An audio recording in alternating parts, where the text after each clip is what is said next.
राष्ट्रपति Donald Trump जहां एक तरफ कई देशों पर टैरिफ लगा रहे हैं, वहीं अब टैरिफ के चाबुक के साथ ट्रंप प्रशासन का हंटर यूनिवर्सिटी ग्रांट पर भी चल गया है। व्हाइट हाउस ने हार्वर्ड यूनिवर्सिटी को दिए जाने वाले $2.2 बिलियन की ग्रांट पर रोक लगा दी है।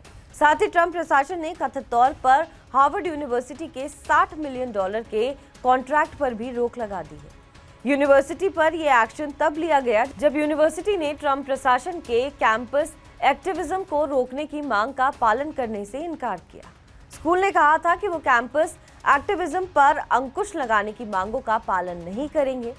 राष्ट्रपति डोनाल्ड ट्रंप ने हार्वर्ड यूनिवर्सिटी को एक पत्र जारी कर कुछ नियमों में बदलाव करने की मांग की थी, लेकिन ट्रंप प्रशासन के इस लेटर के जारी होने के बाद यूनिवर्सिटी में विरोध प्रदर्शन हुआ। इसी के बाद यूनिवर्सिटी ने इन आदेशों को मानने से इनकार कर दिया। ट्रंप प्रशासन ने यूनिवर्सिटी को शुक्रवार को एक पत्र भेजा था। इस पत्र में राष्ट्रपति डोनाल्ड ट्रंप के प्रशासन ने हार्वर्ड यूनिवर्सिटी से व्यापक बदलाव को लागू करने के लिए कहा था, जिसमें योग्यता आधारित यानी मेरिट बेस्ड एंट्री और भर्ती प्रथाओं को अपनाना, छात्रों का ऑडिट करना, विविधता के बारे में उनके विचारों पर नेतृत्व करना और फेस मास्क पर प्रतिबंध लगाना शामिल है।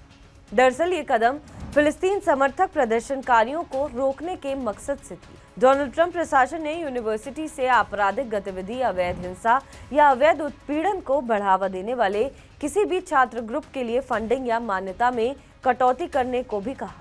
हार्वर्ड के अध्यक्ष इलॉन गार्बर ने सोमवार को इस पत्र को लेकर कहा कि मांगों को यूनिवर्सिटी के प्रथम संशोधन अधिकारों का उल्लंघन कहा गया है और शीर्षक 6 के तहत संघीय प्राधिकरण यानी फेडरल अथॉरिटी का अतिक्रमण बताया, जो नस्ल, रंग और राष्ट्रीय मूल के आधार पर भेदभाव को रोकता है। हार्वर्ड के अध्यक्ष इलॉन गार्बर ने कहा कि किसी भी सरकार को, चाहे कोई भी पार्टी सत्ता में हो, यह निर्देश नहीं देना चाहिए कि निजी यूनिवर्सिटी क्या पढ़ा सकते हैं। वो किसी यूनिवर्सिटी में एंट्री दे सकते हैं और नियुक्त कर सकते हैं और वे अध्ययन और जांच के किन क्षेत्रों में आगे बढ़ सकते हैं। हार्वर्ड में टीचिंग और सीखने को कंट्रोल करने के लिए कानून के बिना सिर्फ पावर से ये लक्ष्य हासिल नहीं किया जाएगा। उन्होंने कहा कि हमारी कमियों को दूर करने का काम एक समुदाय के रूप में परिभाषित करना और जारी करना है। गार्बर ने स्वीकार किया कि यूनिवर्सिटी ने यहूदी विरोधी भावनाओं को संबोधित करने के लिए व्यापक सुधार किए हैं, लेकिन जोर देकर कहा कि ये बदलाव हार्वर्ड की शर्तों पर किए जाने चाहिए, न कि सरकारी आदेश के आधार पर।